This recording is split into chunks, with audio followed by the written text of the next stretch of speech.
Listen.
سلام علیکم آقا. سلام، خوبین بچه ها؟ روبرایین؟ خب یه لحظه من باید برم یه دستشوی بچه ها. اینجا نگاه کن، شومینه رو اوکی کردیم، بالاخره خونه شومینه داره. نگاه کنین گرمایش داریم تو خونه بچه ها. گرمایش نداشتم توی این مدت، یخ کرده بودیم فقط. خب فقط یه لحظه من الان میام سلام علیکم میکنم باهاتون، یه سرویس برم بچه ها. میخوام یه دقیقه نقد اسکیلاپ چیزو ببینیم، درگون ایجو ببینیم. خب مثل اینکه بد شده آجی، قلبم شکسته، مثل اینکه کثافت زدن.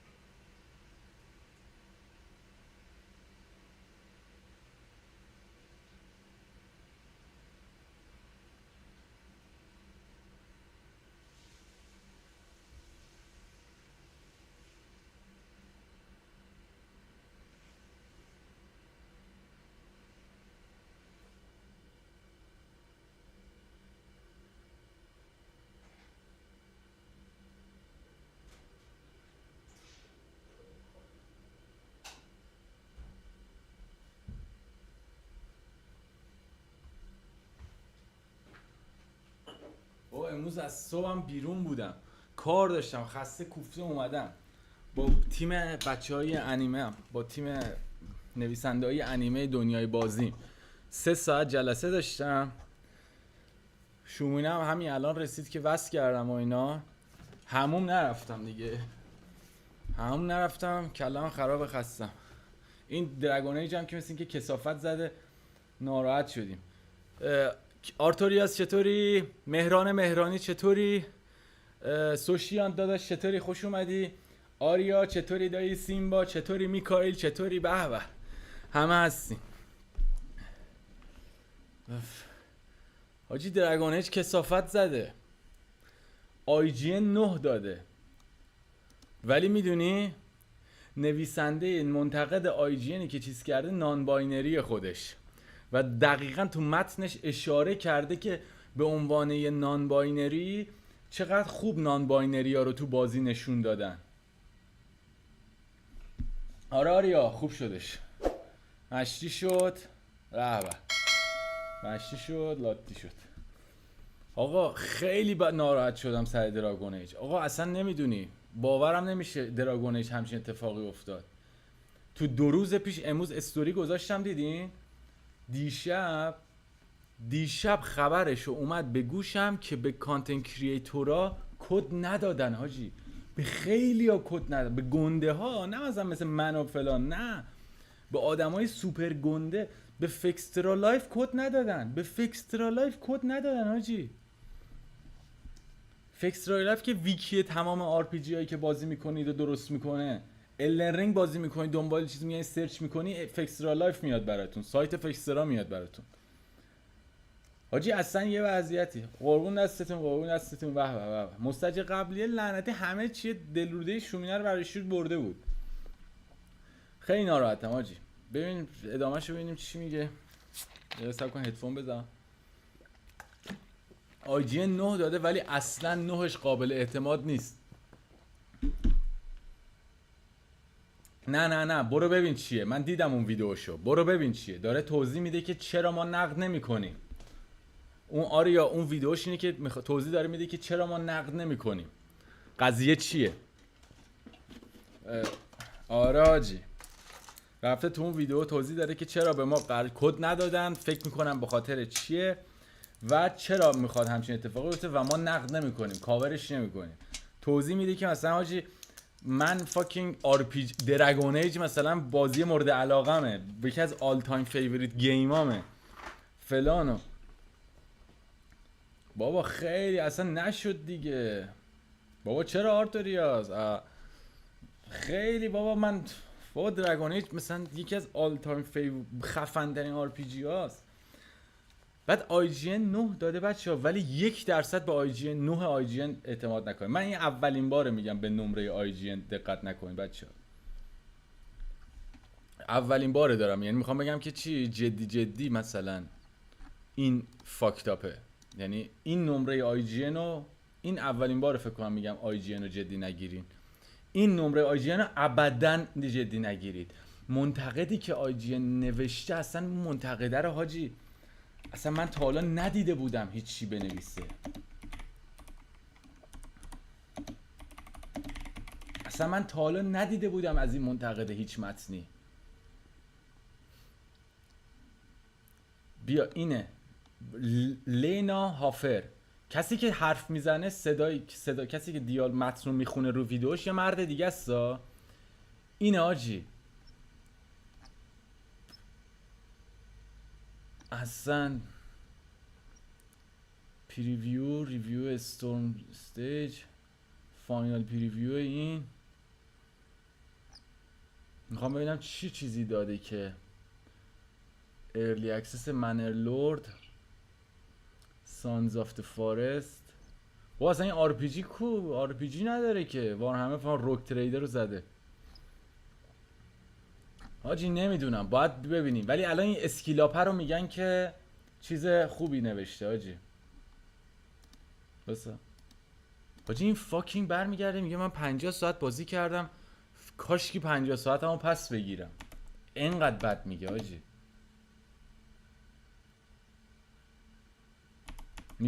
میگه 10 ساعت اول گفتم ای بابا چرا یه جای کار میلنگه، بعدش دیگه کثافت زده. میگه تایمی که من آرزو میکردم که میتونستم پس بگیرم. واجی خیلی حرف بدی زده. میگه سر 10 ساعت بزن And the remaining 30 hours were just excruciatingly painful as I was forced to suffer through the endless morass of banality that is Dragon Age the Veilguard. In many ways, Veilguard is a bigger disappointment than Anthem was. Like, if I was to hand LeBron a tennis racket, I'd expect to see some pretty shitty tennis. BioWare never had any business making a looter shooter, and so when Anthem flopped, its failure was easily explained, easily reconciled. But if I hand LeBron a basketball, I expect to see some میگه وقتی انتمو ریدن مثل این که من به لبران جیمز دست تنیس بدم بگم که چی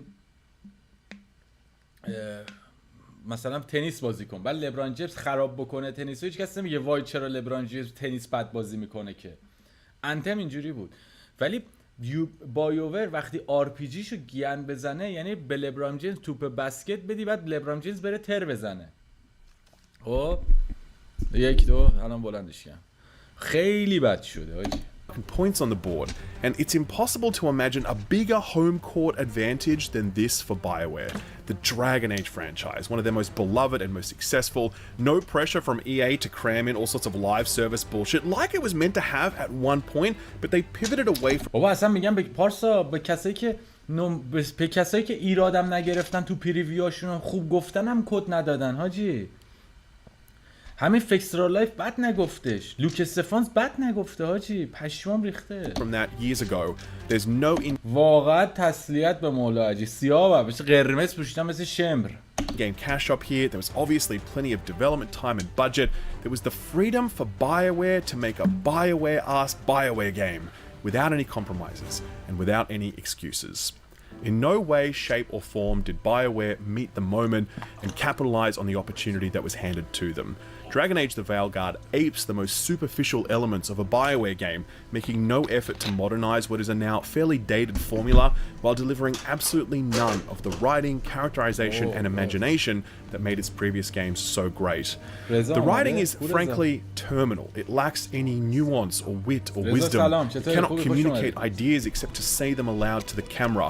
It manufactures petty, unbelievable tension because it doesn't know how to create anything more real, and it's too scared to ever be truly confronting or dark for fear that it might make the audience uncomfortable.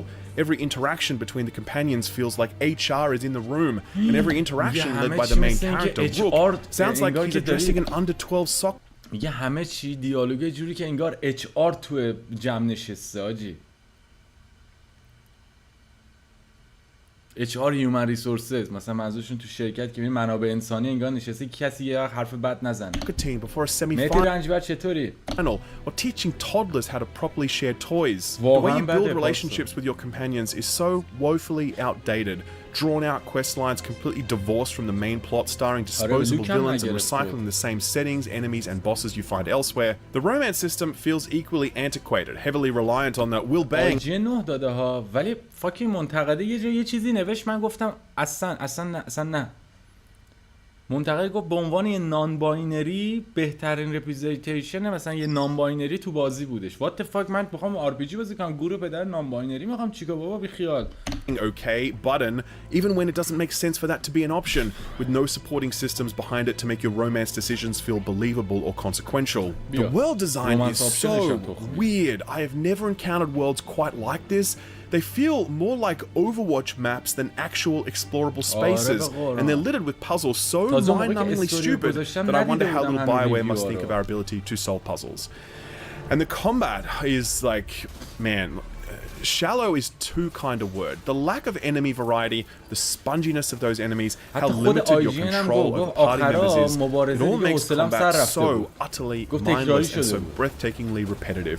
Let me put it this way. I spoke to 2 other reviewers who both ended up lowering the difficulty to the easiest setting, not because it was hard, but because it was just so drawn out and so boring. I've never done that before for any game that I've reviewed. ببین وقتی که این اسکیلاپی که کلا داره بد میگه از بازی اینجوری میگه و خود آی جی ان هم که 9 داده داره گفت مبارزش حوصله‌ام آخرش تکراری شده بود. یعنی ماها باشیم بازی کنیم مثلا تگری میزنیم به مولا علی. خدای شکرت من اینو نخریدم. وای میگم پیش خرید نکنین گیم حاجی. نه حاجی اصلا ببین اون یارو نان باینری بوده یاشار. یعنی اصلا یارو دنبال زیر بغل مار بوده تو بازی. اومده تو بازی دنبال نان باینری بگرده. آخه من الله اکبر. کارگردان ببخشید واقعا کارگردان ترانسجندر افتاده تو بازی. بایوور رو این قرار بود بایوور رو نجات بده این بازی. بایوور دیگه توفم تو صورتش نمیندازه هیچکس. But I did it at the 40-hour mark here, and I swear to God, I wish I did it 20 hours earlier. I know how brutal all of this sounds, and I want to be super clear that I desperately wanted it to be different. I really did. I am aware of the stakes surrounding اینکویزیشن دراگون اینکویزیشن بازی سالو برده بچه‌ها. دراگون اورژین مهمترین بازی آر پی جیه. بایوور نایتس آف د اولد ریپابلیک هنوز یکی از بهترین آر پی جی های استار وارز همون بازی 20 سال 30 سال پیشه. بایوور بالدرز گیت 1 و 2 رو زده. دراگون ایج قرار بوده اسپیچوال ساکسسر بالدرز گیت باشه. بالدرز گیت 3 که بازی سال رو گرفت و یکی از بهترین بازی های 10 سال اخیر بود از دراگون ایج اورجینز الهام میگیره. ببین چیکار کردن، ببین چی رو آوردن زدن زمین حاجی. کار سختیه اصلا. فاکین تو دراگون ایج رو اینجوری بزنی زمین اصلا واقعا نابغه باید باشی. this game and what it means for BioWare's future. من همه چی رو میگفتم کثافت نزن باز امید هست حاجی. ببین چیکار کردن به قرآن. من مثلا کل این ماه مثلا تولدم بود می‌خواستم مثلا بگم این ماه میشینم دراگون ایج بازی میکنم بابا اصلا عشق میکنم به قرآن حاجی. یه آر پی جی درست حسابی میزنیم. And I was praying so hard that BioWare's next game would be a fucking banger, and that the future of the studio would be secure, and we'd all be looking forward to a Mass Effect game. But I cannot say any of those things because بعد الان بعدیش چیه حاجی؟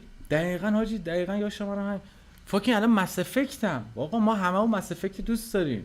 یعنی آر پی جی باز باشی مس افکت رو دوست داری. تو ایران هم مس افکت محبوب تره نسبت به دراگون ایج. حاجی الان مس افکت بعدی هم کثافت احتمالاً تموم شد. الان کسی منتظر، الان کسی دلش خوشه بده مس افکت بعدی که معرفیش هم کردن. داش الان چی شد؟ مثل داستانی که سر بتستا پیش اومد استارفیلد کثافت شد. حالا کثافت استارفیلد بنظرم خیلی بهتر از اینه. این چیزی که بوش میاد خیلی بدتر از استارفیلد. باز بازی 7 و 8 خوبی بود حاجی. 7 بود. یه 7 خوب بود میدادیم بهش. اونو ما نگرانیم که اسکایریم رو برینه توش. اسکایریم بعدیو. این که هیچی که the honest truth is that barring a few exceedingly rare moments, there wasn't a single aspect of Dragon Age the Veilguard that I actually enjoyed, and there are very few games that I play that I can say that of. I know you're hurt, Nev, but the rest of us need to do something. دجال بود دجال. Like most BioWare games, Dragon Age the Veilguard begins here in character creation. It is flexible in the sense that it has plenty of options and sliders, but it's all limited by one central constraint, and that's the game's very stylized aesthetic. Characters do not look like real people. They look like Pixar or DreamWorks characters. You think I'm exaggerating? This is Prince Charming from Shrek. Are you going to tell me this man wouldn't slot right into the Veilguard aesthetic? Man, you could drop him in right now as a companion character and no one would bat an eyelid. It's obviously a choice that BioWare made. You don't accidentally end up with characters that look like this. On one hand, I respect it because they really swung for something different here. Absolutely. On the other hand, I really dislike how these characters look. I just don't like it. And I think it's a massive downgrade versus what this series has previously offered. من از این چیزای فرهنگیش میترسم رضا راهنورد. اصلا برای من ترنافت اصلیش خب ببین مثلا هیچ وقت در مورد دراگون دوگما من اینجوری نبودم. من 2.8 رو گرفته بودم من میگفتم نه این بازی من بازی کنم من بیشتر خوشم میاد.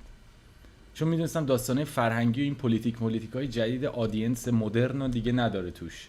ولی این فاکینگ حاجی با نان باینری این کوفت و زهر ما رو چپوندن توش. یارو میگه دیالوگای بازی جوری که انگار منابع انسانی نشسته تو اتاق. این حرف خیلی بده حاجی. این حرف خیلی بده. یعنی بعد اسکیلاپ داره میگه یارو غربیه حاجی. میگه یه یوتیوب غربیه که داره این حرفو میزنه. میگه یه جوریه که انگار هر کی دارن حرف میزنن انگار منابع انسانی نشسته. یعنی مثلا یه مبصر نشسته که کسی حرف بد نزنه بزنه پشت دستش. Like this is the new Morrigan for example. واسه این موریگنه بچه‌ها. این موریگن دراگون اورجینزه. موریگن. If you've never played Dragon Age before, then this might not mean anything to you, but if you have played it, then this rendition is gonna look pretty weird. There are other returning characters making cameos in this game, stuff BioWare has asked us not to spoil, so I can't show it to you, but putting the new models side by side with the old models, it's pretty crazy to see how much worse they look here in Veilguard. Nothing compares though. کاش که یه دونه موریگن دراگون ایج اورجینز 30 سال پیشو به شما نشون میداد. دراگون ایج اوریجینز موریگن. من اتفاقا چون یه سال کمتر دراگون ایج اورجینز رو بازی کردم. ببین این موریگانه بچه ها. این موریگانه کاری به صرفا این که لباسش لختیه نره. ببین جذابیت قضیه رو ببین چه شکلیه. یه ویچ جنگلیه خب با مادرش تنها زندگی میکنن توی جنگل. این مادرشه خب که اصلا یک فضای خاصی داره. نگاه حالا موریگن تازه به نظر من موریگنش زیاد اونقدر هم بد نیست ولی کلا با اون آسسه حال نکه. ولی موریگن این شکلی بود بچه. موریگن این شکلی بود. این ابهت موریگن، این جذابیت کاریزمای موریگنه. اصلا هم به جنبه‌های جنسیتیش کاری ندارم. ابهتشه. ببین مثلا یارو تو بالدرز گیت موریگن ساخته. محبوب کاراکتر مهمه. To what they did to the Kunari, like holy hell, I have no idea what they were thinking. این کوناریا رو نگاه کن بچه. این ریس کوناریه. اینجا رو نگاه کن. دراگون ایج کوناری. ریس کوناری رو ببین چشی. ببین این کوناریه آجی. میبینین بچه‌ها؟ کوناریه این شکلیه. فاکینگ ببین چقدر دیمنیکن، چقدر پلید طورن، مثل تیفلینگ میمونن.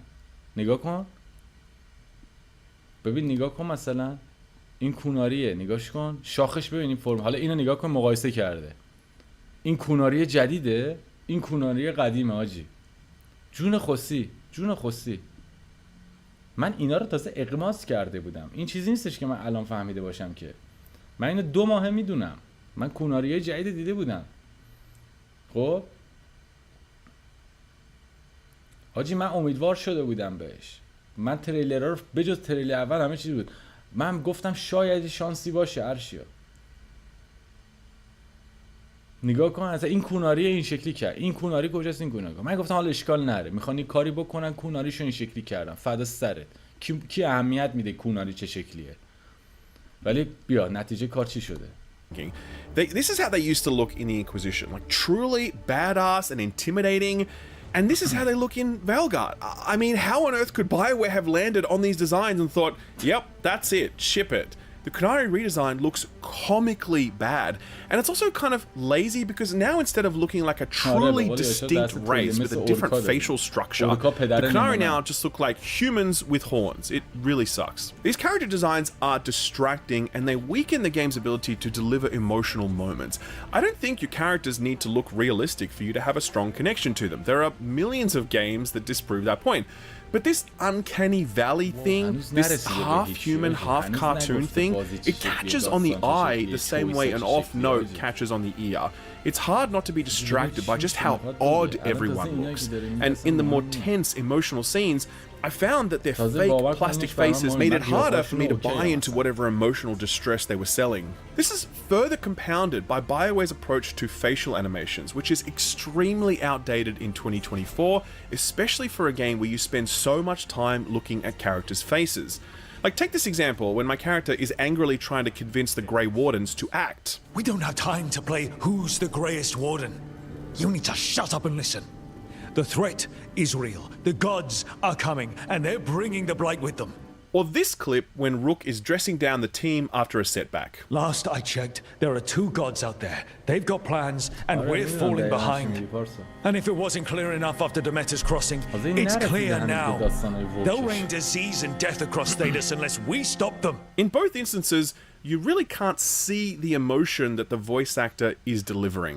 Compare those to this outburst from Cassandra 9 years ago in Dragon Age Inquisition. Then we looked for Hawk, but he was gone too. We thought it all connected, but no. It was just you. You kept him from us. Now look, for my money, Cassandra's face here looks angry and expressive. I'm not only hearing her rage, but I am seeing it too. And Veilguard never manages to make these two things line up. Setting aside the more contemporary comparisons you could make to stuff like Baldur's Gate 3 or Cyberpunk or Guardians of the Galaxy, BioWare was doing faces and facial animations better nearly a decade ago, and that sadly is commentary that could be extended to almost every aspect of Dragon Age the Valgard. The one exception to this, I think, is the visual design of environments, which are regularly stunning. I don't like how these spaces are laid out or what you do in them, but they do look really nice. There's a range of settings from cityscapes to forests to darkened swamps to old hollowed out Grey Warden fortresses, and they all look great in their own way. They each feel visually cohesive. ولی میدونی شاو نمیکنن تو حلقت. مهم اینه تو بالدرز گیت 3 بازی تو میتونی ترنس بسازی، نمیدونم کوف بسازی، زهرمار بسازی، هر گویی میخوای بخوری میتونی بخوری. درسته. ولی چیزیو تو حلق منی که دوست ندارم حال نمیکنم با این قضايا نمیکنه. میگی چی میگم؟ یعنی الان آقا ما مثلا مهم نیست تو سایبرپانک هم همینه. تو سایبرپانک مگه نمیتونی از این کارو بکنی؟ خب تو کاراکتر بیلدر اینا میشه هر کاری کرد دیگه. اصلا من برای مهم نیست. یعنی میگی چی میگم؟ اصلا نباید برای چیز مهم باشه. کی مهمه؟ که آزار برسونن. یعنی به منی که به مخاطبی که براش مهم نیست این چیزا اهمیت نمیدی، درست و غلطش کاری ندارم. اهمیت نداره بر منو تو حلق من به زور نکنه، به زور منو نیاره مثلا با یک کاراکتر نان باینری بذاره جلوم که حتما باید از اون رد بشم. مشکل اینجاست. Unique architectural styles and color palettes that create a very strong sense of space and place. As I said, I never enjoyed being in these environments, but I did enjoy looking at them.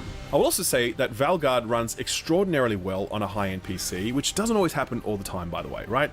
I played this at 4K ultra settings, ray tracing enabled, and even without DLSS frame generation, I was still able to hit over 100 frames per second very easily. With lower settings, with lower resolutions, with ray tracing off, and with frame generation as an option, I think there's a huge amount of headroom for this game to run really well on lower end PCs, but I haven't personally tested that, and I also couldn't test console performance. I also do note that this game is on Steam day one instead of just being on the EA launcher, which is fantastic. It's also Steam Deck very... بریم ادامه کار خودمون رو بکنیم دیگه، چیز نشه خیلی. هی خدا.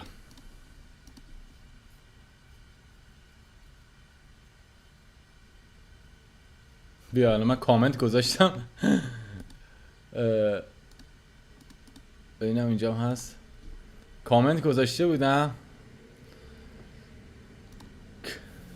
کامنت گذاشته بودم red flag after red flag I'm heartbroken. من گفتم آقا red flag و پشت red flag. بعد اینجا نوشته چی؟ red flag after red flag after me reading the comment section. کجا؟ Watching you freak out in the comments is giving me as much entertainment as a train wreck is the game. این یارو در واقع داره به کل کامنت های کسایی که چیز میکنن، خب کسایی که به بازی دارن هیت میدن و فلان این داستانا، داره مثلا میگه من کامنتو میخونم رد فلگه. بعد این یکی به این جواب داده زیر کامنت من ها، جواب داده که چی؟ گفت وقتی من میبینم که تو داری دیوونه بازی در میاری سر چیز، من اون بیشتر به من از این گیم هم بیشتر داره حال میده.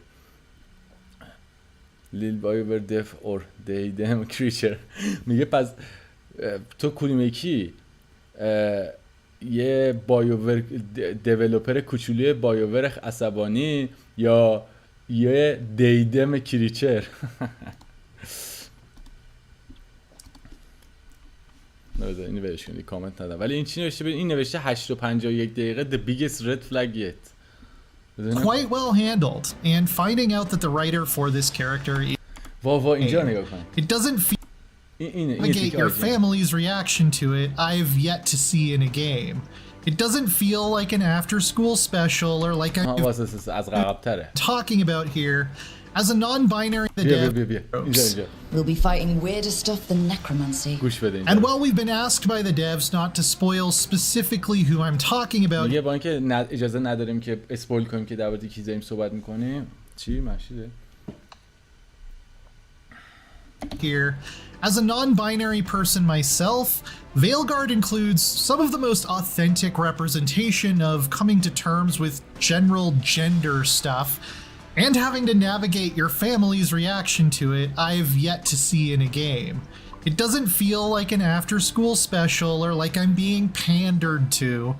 It's quite well handled, and finding out that the writer for this character is non-binary themselves did not surprise me at all. A damn good-looking hero, if I do say so. The larger plot that's threatening the world in the background as we're doing all these more personal quests. کثافتیه که بهش میگن چیز.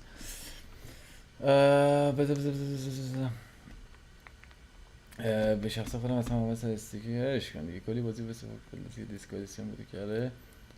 معلومه که نمیخرم آجی، معلومه نمیخرم، نمیتونم، بعید میدونم بخرم. Terrified, which is great.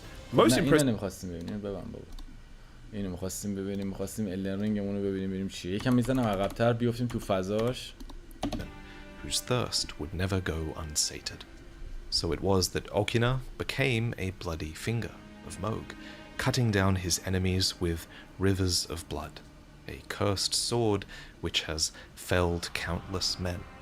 Weapons like these are really powerful when paired with the Lord of Blood's Exaltation talisman, which gives you an attack boost if blood loss is triggered in the vicinity. And one amazing little lore detail is that this Captain of Godric actually gets the attack power buff whenever there's blood loss nearby, hinting that he's actually carrying the Lord of Blood's Exaltation talisman. دیگه آخر دیشب گفتم صدای من کمه. چرا صدای من کمه؟ هدفون گذاشتم که یک مثلا اینو میذارم جلوی صورتم. خب اینم که یادتونه دیگه که گفتم بهتون که چی در واقع این قضیهش اینه که این کاراکترم اینم تلیزمنه رو داره، تلیزمن موگو داره. آریا رابین دست درد نکنه حاجی، ناراحت نباشم. خصوصا امیدم به بازی سازه ژاپنی بعدش واقعا به خدا نه حاجی، باید 10-12 تا ویدیو ببینم، باید بازی منتشر بشه، کسایی که کد بازی رو باره ریویو نگرفته بودن هم ببینم چی میگن. فکر نکنم بخرم، اصلا چیز نیستش، اصلا چیز نیستش. نوا رو میگیریم اگه چیز نشه، بعدش هم بریم دارک سولز 3. خیلی ناراحتم. دمت گرم آریا جون، خیلی مخلصیم. ممنون بابت دونیت هاجی واقعا. بذارین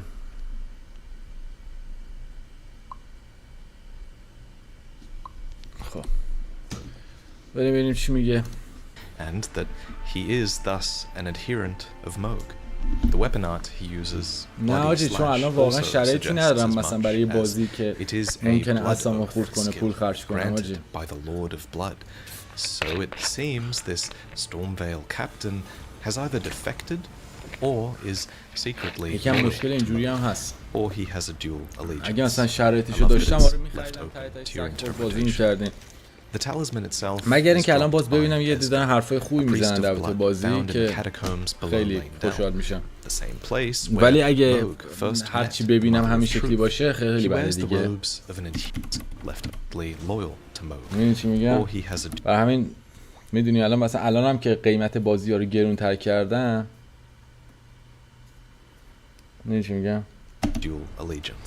الان مثلا یهو باید 3 خورده 4 میلیون پول بدیم. I love that it's left open to your interpretation. The talisman itself is dropped by Esgar, a priest of blood found in the catacombs below the same place where Mohg first met the Mother of Truth.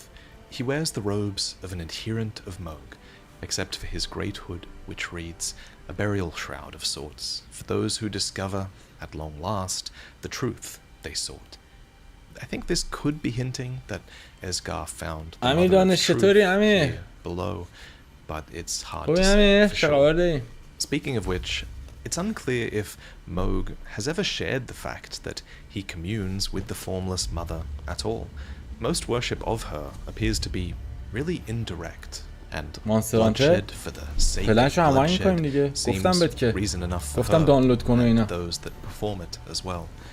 امشب احتمالا من چیز بعد از این دوباره استریم رزیدنت ایویل داریم، احتمالا رزیدنت ایویل تموم میشه، برای فردا برنامه‌ریزیش می‌کنیم.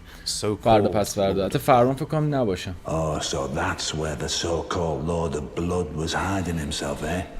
Perhaps this lack of clarity about Mohg's rule is why even item descriptions cast doubt on Mohg, who is the reigning lord and hierarch of the coming dynasty of Mohgwyn, or perhaps a raving lunatic. After all, can blood offerings really lead to the awakening of Mikola?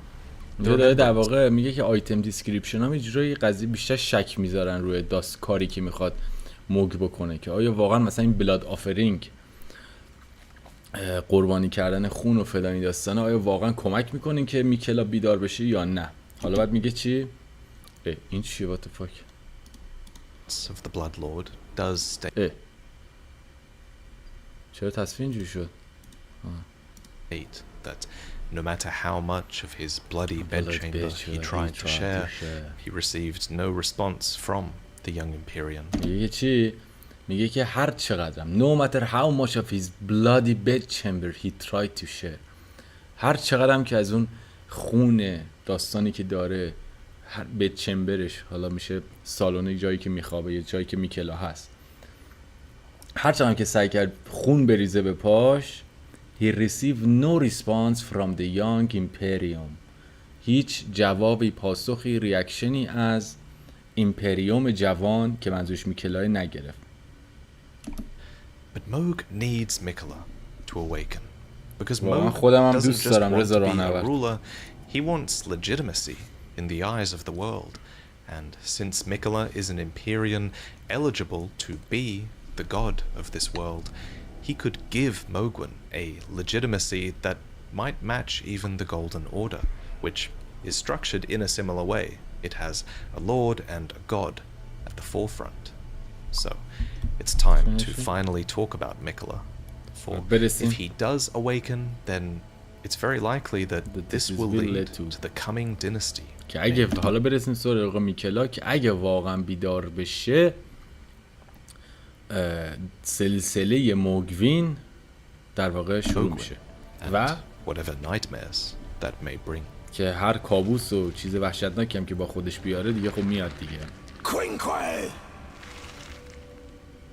Whatever nightmares that may bring, is an extremely ominous line, especially considering Miquella has a dreaming alter ego. So to explain that quickly, like many other characters in the game, Miquella has a duality to his character. On one hand, you have Miquella, the unalloyed, who helped his sister resist the effects of the Scarlet Rot, who grew a home for the low and the meek, and who is cursed with eternal youth. But then, on the other hand, Miquella is also Saint Trina, a mysterious character that has powers relating to sleep and dreams. The symbol of their faith is this, Trina's lily, which dulls the senses, preventing agitation. And it's no coincidence that this lily is shaped just like... preventing agitation. Agitation as aggression, از عصبانیت این چیزا میاد. Agitation عصبانی شدن. آرام بخش جلوی عصبانیت میگیره.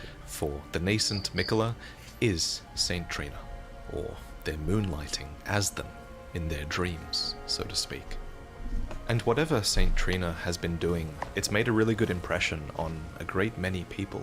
The Lands Between is a pretty harrowing place, after all, and to get relief, it seems, some people have turned to Saint Trina, whose lilies help them get away from it all. Priests of Saint Trina also exist, crafting sleep arrows to spread their teachings. The sweet oblivion of sleep can become quite the habit. Another such item is the sleep pot, which says, like a lullaby or a quagmire, its light purple haze irresistibly draws its victims down into sleep. Sweet dreams. Incidentally, the word lullaby brings to mind another piece of cut content to do with Miquella, where the red-eyed merchants were once taught the song that they play in their tomb by a mysterious figure. And میگه که این آهنگی که اینا میزنن، لاله‌بایی که اینا میزنن توسط یک فیگوره که مشخص نیست چیه، مثلا بهشون یاد داده شده که چی؟ Fittingly, Saint Trina's full cut name is Saint Trina of the Cradle Song. میگه که اسم کس شده‌ای که برای سنت ترینا داشتیم سنت ترینا of the Cradle Song. Cradle میشه چی؟ نعنا، میشه قنداق، از این چیزایی که بچه میذارن توش، برای منظور لالاییه. Cradle Song میشه لالایی، آهنگ خواب. Cradle به معنای نعنا، مثلا قنداق، این چیزا میاد. میگه که اسم سنت ترینا تو چیز بوده، چی بوده اسمش؟ is سنت ترینا of the Cradle Song. سنت ترینایی که آهنگ لالایی رو داشته که به اینا داده. Which connects them to the merchant's song. In cut merchant dialogue, it's stated that میگه توی دیالوگ حذف شده باز میگه که چی our song drives now sings no longer. The singer is missing. میگه our song drives from an old lullaby. میگه آهنگی که ما میزنیم از یک لالایی خیلی قدیمی میاد. Song for us long ago. آهنگی که خیلی سالها پیش توی مثل تومب خیلی deep inside تومب بود. But whoever it was sings no longer. هر کسی هم که حالا بوده الان دیگه آوازی نمیخونه. Just like Saint Trina, because the one who sang was Saint Trina. And we don't really have to just rely on cut content to tell us of that fact. حالا نیازی هم نیست حتما به کات کانتنت و کانتنت های حذف شده بپردازیم تا مثلا بفهمیم قضیه چیه. همین جوریش هم تو بازی هست. حالا تو کات کانتنت ها یکم شاید واضح‌تر اشاره‌های مستقیم تری کرده بشه بسید. An item called Favor's Cookbook suggests that Saint Trina is missing as well, as it is a record of crafting techniques left by a man who was utterly captivated by Saint Trina. He continued the search for her in his slumber. So he was searching for her because Saint Trina went missing. Also, Saint Trina is an enigmatic figure. Some say she is a comely young girl. دیگه اوج دیتیلا رو اینجا میدن دیگه. میگه دیگه سنت ترینا is an enigmatic figure. انیگماییه، درون یک ناشناخته، یک شخص، یک فیگور، یک فرد ناشناخته است. Some say بعضی ها میگن she is comely young girl. she's a calmly young. یه دختر بچه آرومیه. Others are sure he's a boy. بعضی معتقدن که بر این باورن که پسره. The only certainty is that their appearance. میگه تنها چیزی که قطعیتی که وجود داره is that their appearance was as sudden as their disappearance. میگه تنها چیزی که قطعی اینه که به یک چشم به هم زدنی اومدن و رفتن. Was as sudden as their disappearance. So Saint Trina went missing and returning to cut dialogue. سنت ترینا گم شد که ما میدونیم کجا رفت دیگه. الان میدونیم. این زمانی که واتی داشت این ویدیو رو ضبط میکرد نمیدونست. ما میدونیم. Also learn about a character called Rico, a cut NPC who claims to be Miquella's humble servant and who we believe finds Miquella's body at Mohg's palace. Here Rico states, "Finally I have found it. Saint Trina, no, Lord Miquella's cadaver. I have partaken of untold secrets, such that I may aid you, O Lord. So please, I hope you welcome your humble servant Rico into your dream, the world of your heart." So Rico believed that he was finally going to be able to aid Miquella and enter his dream now that he'd found him in the physical world. Before the DLC trailer was revealed, I would have said, yeah, I reckon the DLC will take us to Miquella's dream world. It sounds like the perfect place for DLC, right? But now, with the recent trailer, it can't be that simple, because the interviews featured in my DLC video make it quite clear that Miquella's cadaver will instead take us to the land of shadow, a place that was once physically a part of the lands between before it was veiled and obscured by Queen Marika. In that video, we speculated that the land of shadow might be a place where the dead go. We speculated that it might be a kind of afterlife. ولی speculated میره اینجا فکر می‌کنن که آندرورلد دنیای مردگانه. The Erdtree sort of took over that role. اینا رو دیگه الان هممون می‌دونیم دیگه. منم تو ویدیوهام اینا همه توضیح دادیم اینا رو. Divested himself of his flesh to get there. The poem reads, "It was to this land that Miquella departed, divesting himself of his flesh, his strength, his lineage, of all things golden." Of course, we don't yet know the true nature of the land of shadow, but it is kind of fitting for Saint Trina, of all people, to have died to arrive in this place, because death in Elden Ring has long been linked to sleep. For example, when Wierzhe succumbs to Deathroot, he says this. Lately, I feel I'm on the precipice of falling into a deep... Precipice of falling into a deep, fathomless slumber, and I have an inkling it could spell trouble for you. Fathomless slumber, and I have an inkling it could spell trouble for you somehow. Wierzhe is almost hinting that he might be a threat in some realm beyond sleep, and he's kind of right, because later we do find Wierzhe, or a part of his vitality at least, which has been... از دیشب که صحبت کردیم همه ریسیش تو ذهنته. کشور خب هویت‌های کشوری باید داشته باشه دیگه، ولی تمدن یه چیز برای زمانی که هنوز مفهومی به اسم کشور وجود نداره. فهمیدی؟ کشور مفهوم خیلی مدرن‌تریه به نسبت از نظر تاریخی. وقتی که خیلی میریم در تاریخ عقب، کشور به این حالتی که فکر می‌کردیم وجود نداره. کشور لفظ مدرنیه. ولی چیه موضوع؟ چیه ماجرا؟ تمدنه. یه چیزی، یک گروهی که شکل گرفتن، یک اتحادی، یک کانسیستنسی، یک چی میشه فارسیش؟ با قرآن مجید مغزم انقدر امروز خسته شدم مغزم دیگه جواب نمیده. یک تداومی خب بین یک گروهی وجود داره. وقتی که اولین تمدن ها میگن در بین النهرین شکل گرفت، برای اینکه اونجا جایی که روستانشینی اولین بار شکل گرفت، مردم حول یک رودخانه برای کشاورزی جمع هم آمدند. اوکی؟ و بعدش یواش یواش از نشأت گرفته از اون همزیستی، کالچر، فرهنگ، عقیده، باور، سنت به وجود اومد. مجموع این چیزها نتیجه و ثمرش تمدنه، سیویلیزیشنه. فکر کنم که خیلی کامل و خفن توضیح دادم. Weaponized by fear. We do this inside of Godwin's deathbed dream, a phrase that obviously has sleep connotations as well.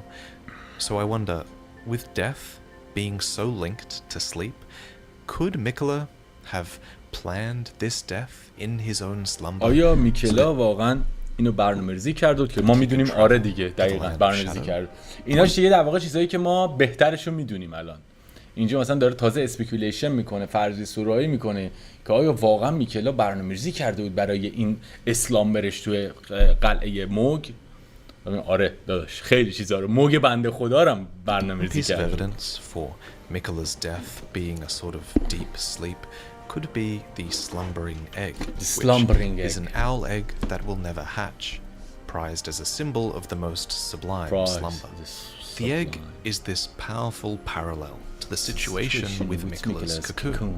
Mikola's cocoon was taken by Mohg before it was ready to hatch.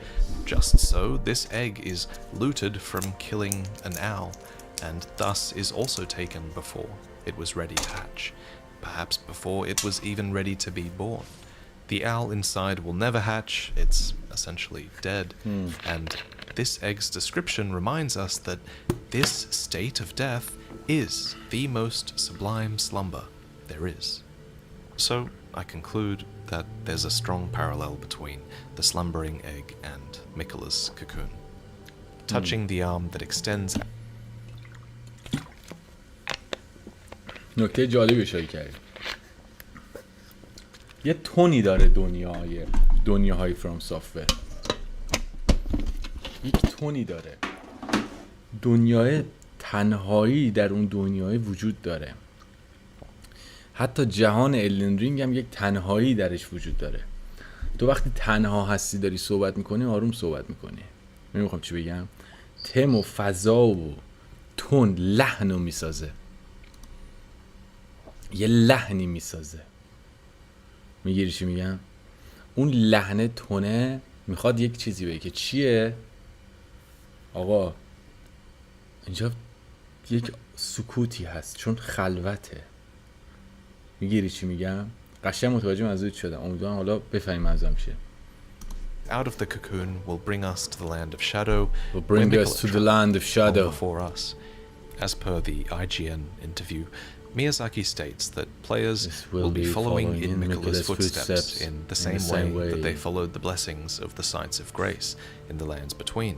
And of course the player is not the only one who is curious about Mikola. There are several other characters in the world and NPCs who have been following Mikola as well, and the player will encounter them on their journey in the land of shadow, and they will make new friends and enemies, we hope. Fittingly, Mikola does have many followers, so does Saint Trina, and while no one seems to know for sure where they disappeared to, it is rumored. Gideon's dialogue reveals that he suspected Mikola was with the Lord of Blood, and there's even a phantom in the consecrated snowfield who points to... صدای گیدیون هم خیلی باید. If what I've heard is right, then maybe. I see. So Mikola was with the Lord of Blood after all. اینجا وقتی که ما میریم پیداش میکنیم بعد میایم پیش گیدیان چون گیدیان هم نمیدونه. There's even a phantom in the consecrated snowfield who points towards Mohg Palace's waygate. Your blood is cursed. Give him back. Give Lord Mikola back. این دیالوگ فانتوم است. Took Mikola as well. And then of course there's Rico, that content character who senses their master needs their aid. سوینا این چه تصویری اینجا داره نشون میده؟ ها؟ این لباس ایگانه. قضیه چیه؟ ریکو کیه؟ نوشته که چی؟ And they did took Mikola as well. And then of course there is Rico who took Mikola as well. Cut content. Of course there's Rico, that cut content. میگه اون کاراکتری که cut content یعنی بریدن حذفش کرد. Who senses the masters needs their aid. Indeed, Centrina and Mikola. یکی دیگه است ولی انگار مدلینگ چیزو از روی این برداشتن. فهمیدی؟ این کاراکتره انگار از زمان بوده فیزیکش یعنی دیزاینش قرار بود ریکو باشه که ریکو رو تو بازی بر میدارن و مدلینگش رو برای ایگان میذارن. پشما. You know, a holy personage was once abducted from these lands. Thus I'm here in search of clues that might unravel the mystery. Character who senses their اصلا ادبیات فرام سافر رو دارین خدا وکیلی ناموسن ادبیات فرام سافر رو به عنوان مترجم عشق همین ادبیات غنی ادبی کلاسیک خیلی خوبه خیلی خوبه. Thus I'm here in search of clues that might unravel the mystery. The abductor's bloody footprints are said to have disappeared in the forests of the ancient bowers. Master needs their aid. Indeed, Saint Trina and Miquella seem to live on beyond the death of their flesh.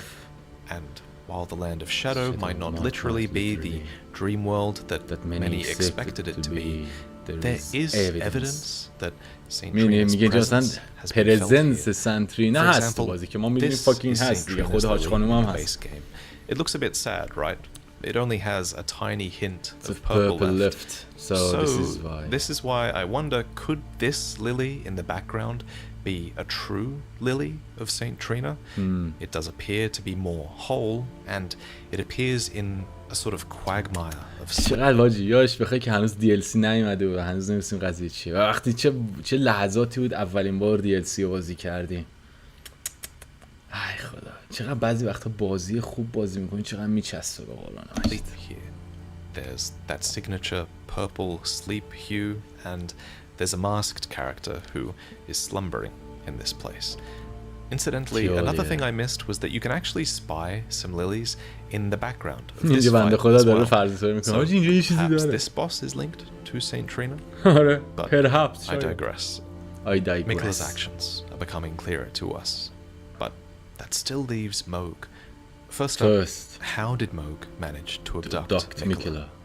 Well, یه چجوری موگ تونست حالا بگیرتش که ما اینو کامل میدونیم دیگه. یعنی الان حرفای واتی داره میزنه زیاد اهمیتی نداره.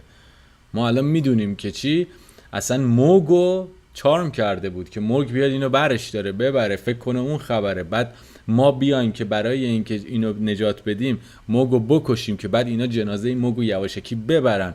بعد بره رادان رو توش سامن بکنه. ما بریم یه بار رادان رو تو فستیوال درست میکنه که اصلا بریم بالاخره یکی بره رادان رو بکشه. بعد از اینکه مالنیا نتونست بکشتش بریم مثلا بکشیمش که بتونه بدنش رو خالی کنیم. موگم بریم بکشیم که اینا رو بندازه تو هم دیگه. بعد بره چی ببین چه یعنی همه چی برنامه‌ریزی دیگه. ما اینا رو میدونیم کامل. About how Mohg abducted the war surgeons, presumably to test the accursed blood on them. So already Mohg has a bit of a history of اینجا مثلا داره میگه که چی همون داستانی که این وار سرجنت هایی که دیروز توضیحش رو دادیم مثلا میگه اونا رو چجوری گرفت مثلا برای چی گرفت می‌خواست مثلا تست بکنه می‌خواست ببینه چه خبره چی نیست چی بیزنس اینا که احتمالاً پس برای اینکه تست بکنه چیزایی بفهمه که بلادو چجوری میپذیرن. اینجا مثلا لابد چی میکلا رو گرفته که در واقع بسنجه ببینه خونه رو خونه روش چه اثری میذاره.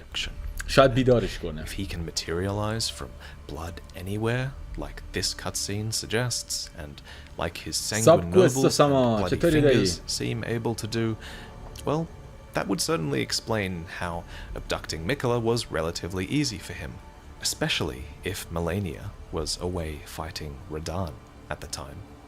So during Miquella's abduction, he was ripped out of the tree. There's clearly a large gap here in the tree-like woman's form, almost as if this figure was pregnant with Miquella. Indeed, Miquella sits atop a giant pelvis bone in Mohg's palace, showing just how wholesale he was ripped from the Halig tree itself.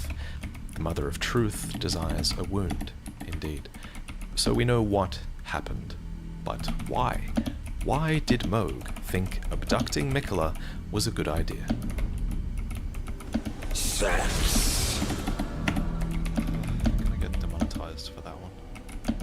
Mohg believed Miquella could have transitioned from Empyrean to God. Maybe even Miquella believed that he could. And I think Mohg wanted to take advantage of this process, and take advantage of the new god that would soon rise. The remembrance of the Blood Lord reads, wishing to raise Miquella to full godhood, Mohg wished to become his consort, taking the role of monarch. But no matter taking the role of monarch, wishing to raise Miquella to full godhood. این ریممبرنسش آجی. در آرزوی بیداری و بلند کردن میکلا، بالا بردنش تا تکامل کامل بودن، خداوندگار بودن کمال. موگ wished to become his consort. موگ، میبینی بچه ها این قسمت ها هستش که میگیم صحبت کانسورت رو که میکنیم. محمد اماردی هستش یحتمل. محمد اماردی نیستی؟ چون محمد اماردی یه کامنتی گذاشت که با یکی از مترجمان صحبت کرده بود در مورد کانسورت. ولی اینجا نگاه کنید بچه ها، اینجا موگم wishes to become his consort. میدونین کدوم بحث رو میخوام بگم؟ که این کانسورت معنی زن و شوهری داره، میگم یعنی یه مریدال استاتوس یا نه، یا صرفا شراکت در پادشاهیه. که من میگم آقا جان اون کانسورت صرفا منظور اونجوری نداره. میگه موگ wish to become his consort، یعنی موگ هم میخواست که بشه کانسورتش. چرا؟ برای اینکه میکلا اون گادهود ایمپریوم مثلا مستعدترین ایمپریوم که به خداوند شدن برسه، پتانسیلش رو میکلا داشت. یعنی موگ هم میخواسته که در واقع کانسورتش بشه. پس این کانسورت شریک بودن از لورد تو اگاده، لورد بودن برای یک خداوندگاره، لورد و خداست. میدونی چی میگم؟ کانسورت اینجوریه، لورد و خدا. taking the role of monarch، نقش مونارک، سلطنتی رو بازی بکنه. مونارک از مونارچی میاد که به معنای سلطنت، سلطنتیه. مونارک هم اینجا رول آف مونارک اینجا میشه که معنای پادشاه باشه، نقش پادشاه بازی بکنه. منظورش اینجا میاد چیه؟ این جمله بندی میدونید چیه از نظر ساختاری نگارشی؟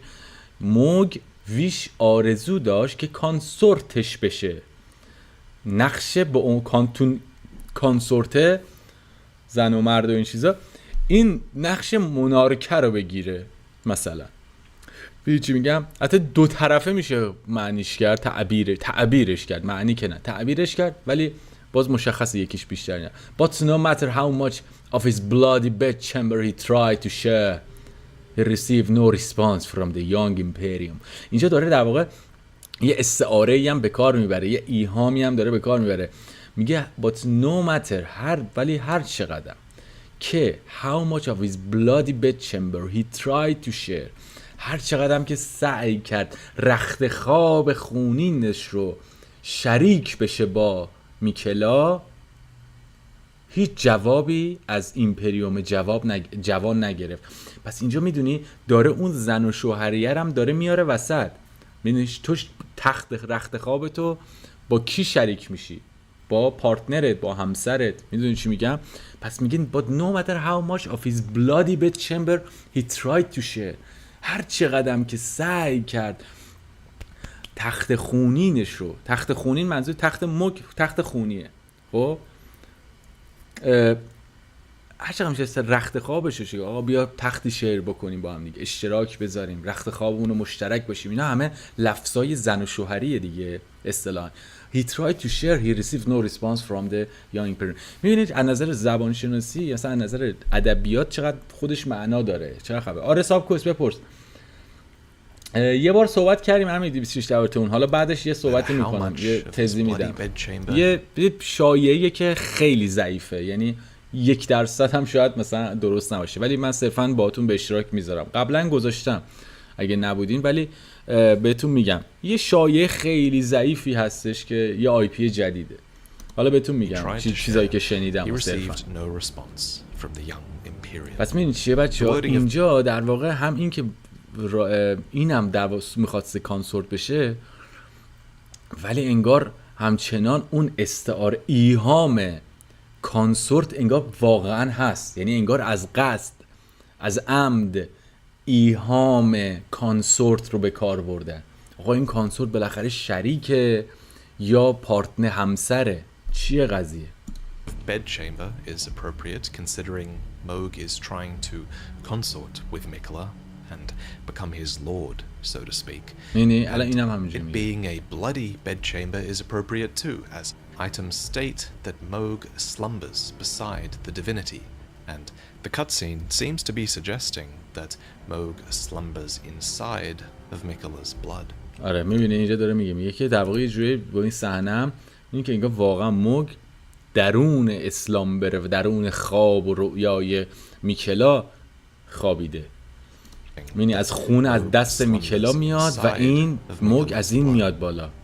Also, it's very fitting that they use the word slumber here. Dearest Mikola, you must abide alone a while. So if Mohg becomes his consort, then Mohg will become a lord of sorts, not unlike the dynamic with the Elden Lord that has existed throughout history, where they become consort to their god. But the real question that remains is, how exactly does Mikola become a god in this situation? Considering Mikola's positioning in the womb of this giant tree-like woman, it's easy to assume that what he was attempting was a sort of rebirth here.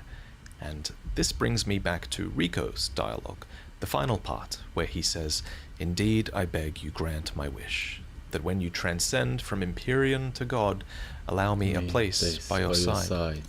I wonder, what if the cocoon was part of this transition? It reminds me a lot of Berserk, which Miyazaki is endlessly inspired by, and spoiler alert if you haven't yet seen it, but a certain character here also achieves a similar transition inside an egg, turning from human to a god of sorts. To become a part of بچه گریفیف و میکلا واقعا خیلی چیزن، خیلی قرابت دارن. God hand in this moment and achieve his dream, Griffith has to make a sacrifice, and in the end he chooses to betray his companions, branding them and sealing their fate. یه چیزی بگم بچه‌ها، کسایی که اصلا یه نظر بهم بدید.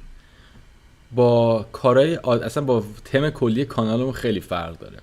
ولی از اونجایی که مثلا طرفدارای سولز لایک تو کانالمون هستن، یعنی یه چیزی که هممون داریم دیگه، سولز بازیم هممون، فرام سافتور بازیم. یه ایده بعضی وقتا میاد تو ذهنم، یه نظرتون رو بهم بگین. نظرتون چیه؟ یه مجموعه ویدیو داشته باشیم که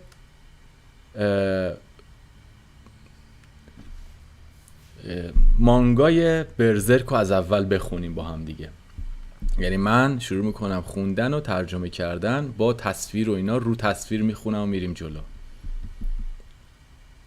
این چی میگم؟ یه ایده ایه که بعضی وقتا میاد تو ذهنم، بعدم نمیاد همچین کاری بکنم. نظرتون رو بهم بگین. و اینکه اگه کسی واقعا این کارو کرده یا نه بگین، مثلا یکی دیگه تو یوتیوب فارسی این کارو کرده. My Mikola video we draw a few parallels between Mikola and Griffith, and if Mikola is چون الان همه سولز دوست داریم، فرام سافتور دوست داریم و این چیزا، ممکنه خب خیلی اونقدر با برزک آشنایی نداشته باشن، خب یا چیز فلان اینا، مثلا فقط شنیده باشن که آره آها گاتس و برز یا انیمه ها رو دیده باشن تایتش. ولی چیز چی؟ کلا مانگا رو ببینیم، مانگا چی هاجی؟ مانگا لاتی بخونیم مشتی با کلاس. Inspired by Griffith as much as I think, then فازش that داریم. could be quite concerning, as there is a part of Millennia's storyline as well that also seems to be setting up some betrayal to come, although that is of course just speculation. This is probably a good time to talk about the fact that Mikola does have some very ominous overtones to their character. For starters, Saint Trina has an adult form, and it's a one-eyed creature with this spooky mass of elevated hair that is carved on Saint Trina's torch. What's more, remember Saint Trina's sleep. لایف چون احتمالاً وسط صحبت میکنی فلا اینا خراب میشه. من شروع کنم هر مثلا یه چپتر یه چیزی بخونم توی یه ویدیو. این چی میگم؟ بعد طولانی هم نباشه، مثلا یه ساعت اینا نباشه. 30 دقیقه بخونیم. اوهو آریا رابین خوشمان آمد. من اصلا نمیشنوم کسی شیگورویی دیده باشه. شیگورویی کیا دیدن بچه ها؟ انیمشو یا مانگاشو خوندن؟ بها ایوان بالاخره یه نفر دیدیم یه رفت شیگورویی اومد. حلالت باشه آریا، کار درست مرسی. پس این کاری قدیمی بازم هستی. Fog draws others down into sleep against their will. Sleep is a weapon. Saint Trina's sword makes that even more clear, as does cut content, which states The saint of the cradle song has become the very symbol of lost repose. The feeble of heart were powerless to resist her kindness, even upon the battlefield. So, at least, the saint of the cradle song actually fought in certain wars with kindness. خیلی ممنون فری. حالا نمیدونم الان تو چت هستی یا اینکه یه نفر همینجوری بیرون چیز کرده، ساب کرده. He wields love to shrive clean the hearts of men. There is nothing more terrifying. Malenia also calls Mikola the most fearsome Empyrean of all. And lastly, common soldiers of the Halig tree discovered a bitter truth as they awaited Lord's return to the Halig tree. They discovered that Mikola's sacred light would trigger them to self-destruct in their final moments. But even so, آریا چند دقیقه یه 36 دقیقه پیش یه دونیت زد، لطف کرد دونیت زد. guide Mikola's return. So in conclusion, it's for these reasons that I'm a bit concerned about this scary, dreaming demigod and about the nightmares that might be incurred by یعنی مثلا Mohg's میخونیم هر چپتر یه حرفی هم میزنم دیگه، فقط خشک خالی رو خونه نمیکنیم. یکم لفظ میام. از آخر سرش یه مجموعه قشنگی میشه آجی، مثل آدیو بوکش میشه. That would fit because a few gods we see in Elden Ring do have an outer god as a patron of sorts. Malenia has the outer god of rot. اگه .ir رو میزنی .com رو بزن. اگه .ir ارور میده مثلا .com رو بزن، عوض کن ببین چی میشه. She is destined یعنی to become ریمیتش رو .ir رو بکن .com. America becomes a vessel for the Elden Ring and she is the god of the greater will who is almost certainly an outer god as well. So all of that sort of answers how Mikola might become a god as best we can, considering how abstract the game is with these terms. My next question is though, did Mikola foresee any of this happening? The bewitching branch is an item that can pierce a foe and turn them into a temporary ally, and it reads, "The Empyrean Mikola is loved by many people. Indeed, he has learned very well how to compel such affection." The wording here is kind of sinister, right? The fact that Mikola is capable of consciously compelling affection in order to get what he wants is very manipulative. And if Mikola is capable of masterminding others' affections, who's to say he hasn't done the same with Mohg? Mohg's infatuation with Mikola is very obvious and very cursed, considering Mikola's eternal youth and the fact that Mikola is technically Mohg's half-brother. Again, I'm reminded of this scene with Griffith from Berserk, where Griffith spends a night with a powerful, perverted older man for money, which he needs to achieve his own goals. The man, Genon, is obsessed with Griffith, but to Griffith, Genon is nothing more than a stone lying on the side of the path he walks, and Griffith eventually discards him as such. In my Mikola video, we talked about just how much overlap there is between the characters of Mikola and Griffith, and so I just can't shake the feeling that Mikola might be using Mohg here. But if that's true, why? What would Mikola stand to gain from masterminding this entire situation where he ends up dead and defiled? Before the DLC trailer dropped, I had imagined that Mikola's arm would take us into Mikola's dream world, and so I thought that Mikola might stand to benefit or suffer thanks to Mohg's actions upon his slumbering form. I thought he might have even been co-opting the formless mother for his ascension into a god. But now, from what we understand about the DLC trailer, the Land of Shadow is a place distinct from Mikola, so the answer becomes different. We know Mikola divested himself of his flesh and grace to get here, so it's harder to imagine that the bloody rituals happening in Mohg having any effect on Mohg really might not be getting any response from Mikola for good reason. So I'm going to present one new theory on why Mikola might benefit from being here based on the information we have. اینجا میخواد واتی یه تئوری بگه مثلا ناب و این چیزا که چرا میکلا اینجاست.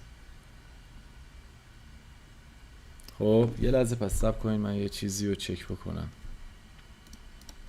یه لحظه صبر کنید.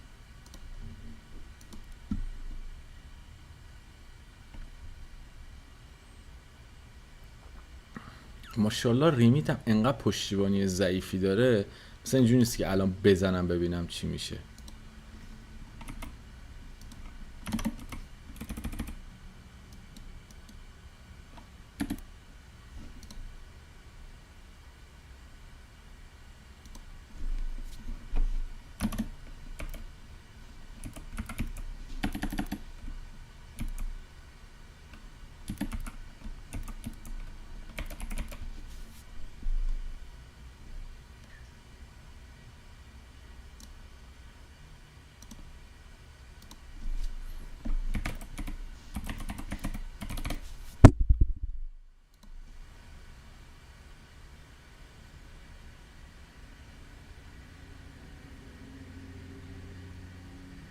آره وگابوندم، آره من تا مانگای وگابوندم تا یه جایی خوندم. وگابوندم یعنی جز مانگا زیاد دنبال نمیکنم، تک و توک بعضی وقتا یه پنل یه اپیزود میگیرم که ببینم چی جوریه. من که الان با این چیزم نمیتونم مثلا کلا باز کنم ریمیت، ولی سایتش داره کار میکنه. بذار ببینم این درگاهه نباید فرقی داشته باشه دیگه. نمیدونم چیه قضیهش.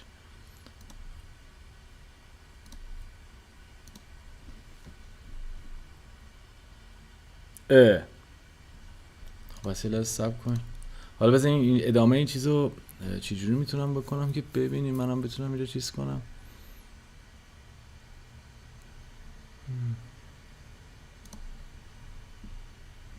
یه لحظه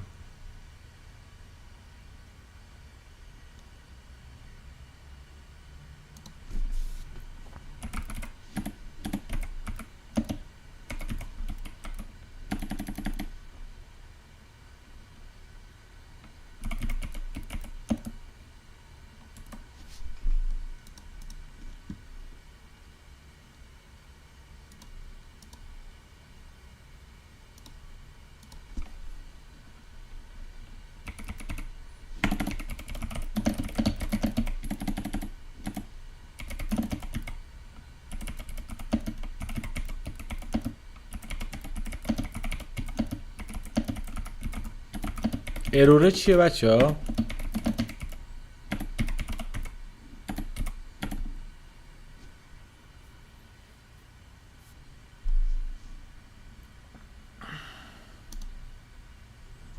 یه تیکت زدم فوری ببینم.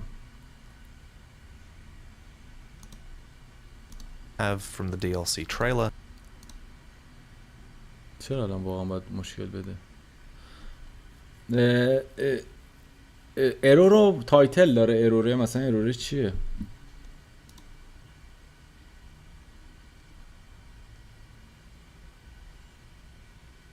ها تراکنش ناموفق.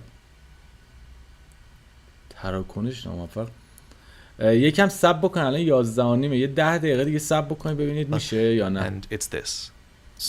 شاید مثلا به خاطر خود بانکی هست، یعنی ربطی به ریمیت نداره، چون میبرتتون تو درگاه دیگه. اگه تراکنش ناموفقه یعنی با چیز نیستش، یعنی ریمیت نیستش، احتمالاً بانکه. یکم مثلا صبر بکنیم ببینیم شاید یکم دیگه درست بشه.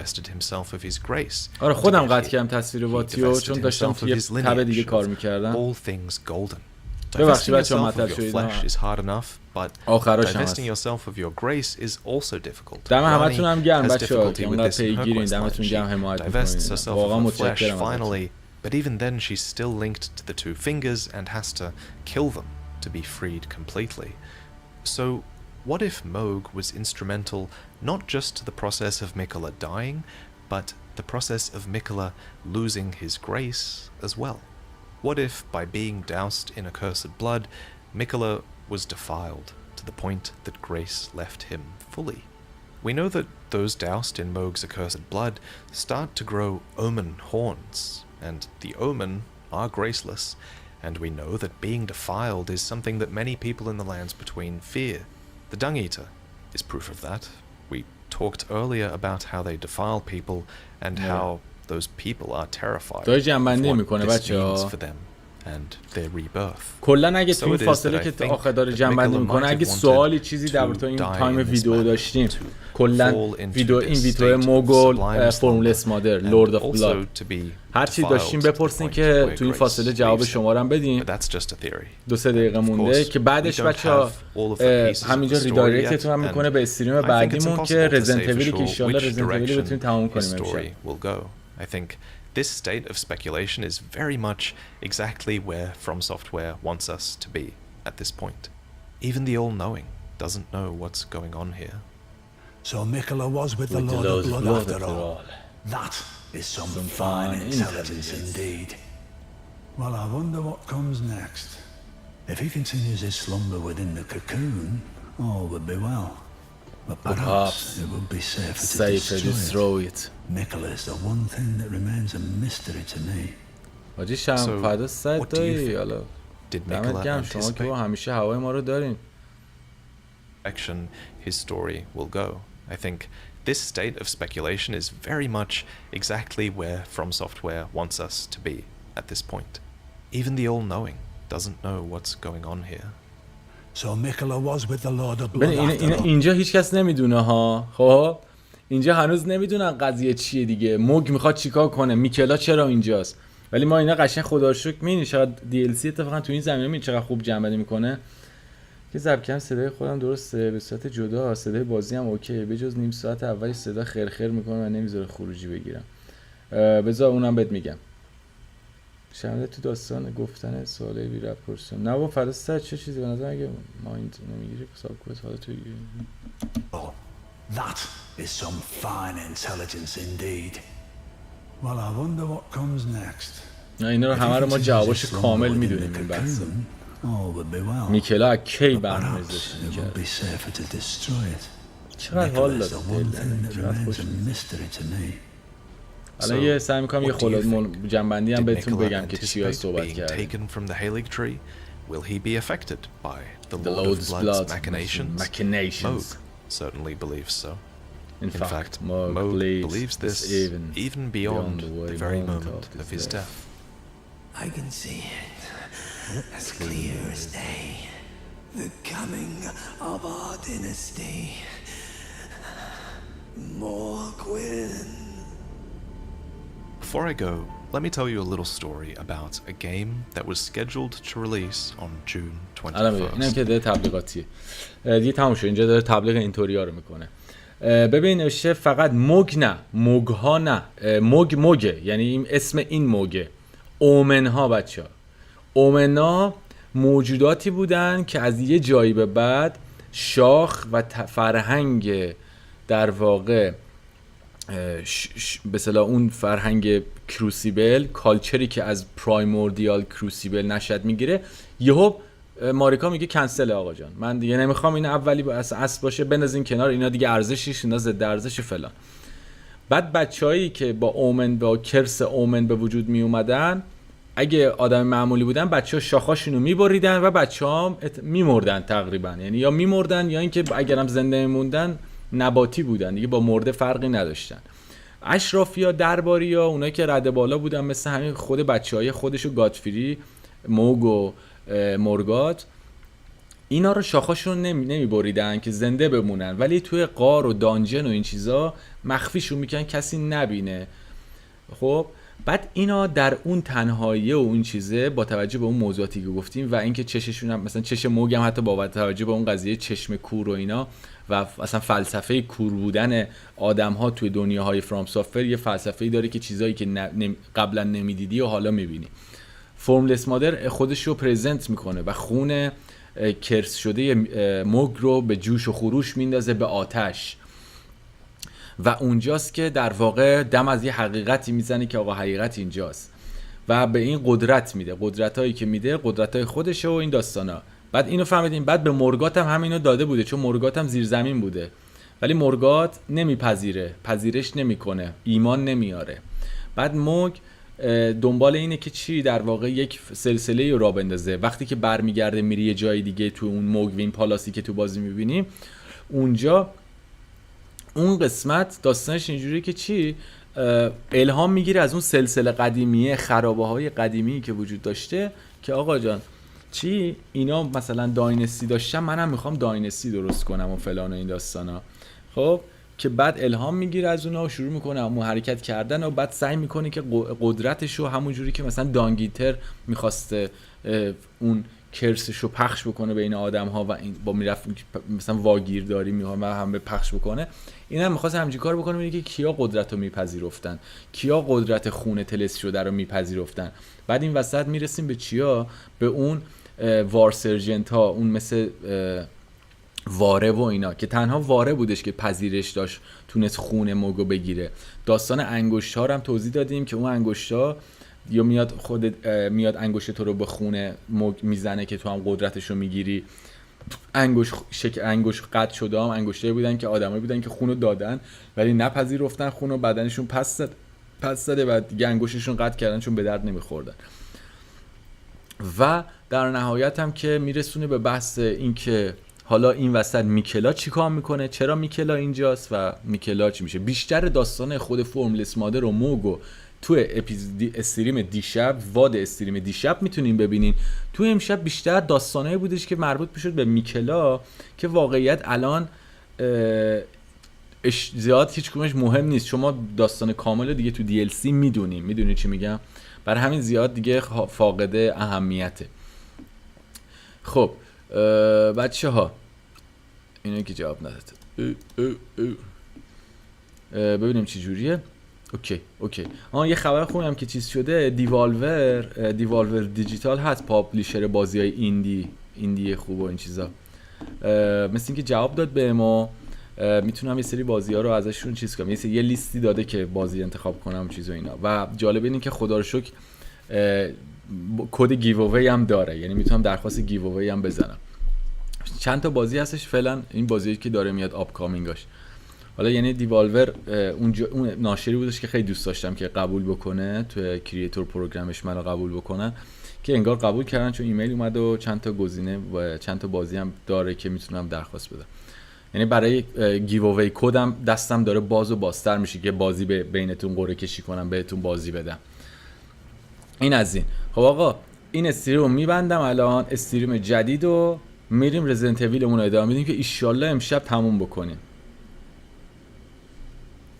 بازی ایرانی الان بازی ددمیج دیگه، بازی ددمیج لژند آف ویزارده بچه اسمش چو لژند آف ویزارد، چه فونت هم فارسی میشه، لژند آف ویزارد که یه فرانچایز خارجیه ولی شماره 2 شو دادن به ددمیج بسازه که اینه.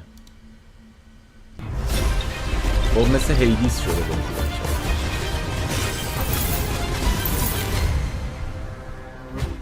The trials are the single greatest test of skill and might in all the world. آره اروپا رو میدونم کدومه. یه بازی زیاد از این هست. بالو بود چی بود؟ بالا هم بود.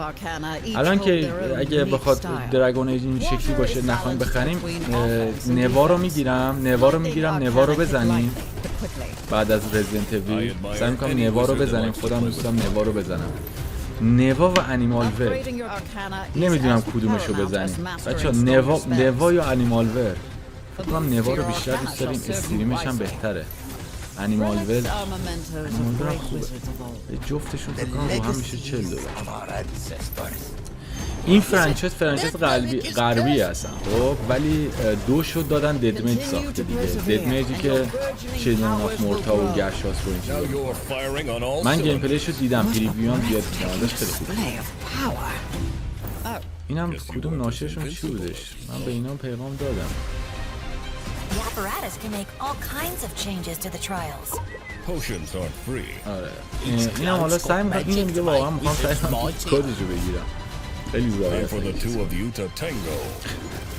بازی ایرانی به خود ایرانی ها ندارن خیلی زایه. آره اینم اینجوریه باز. این 2 شو دادن در واقع ددمیج آوتسورس کردن. You bring the thunder, I'll bring the lightning. This elemental looks down to earth. Jabara, the Witch of the Sands. Will you prove yourself? Show me your magic. This is your chance.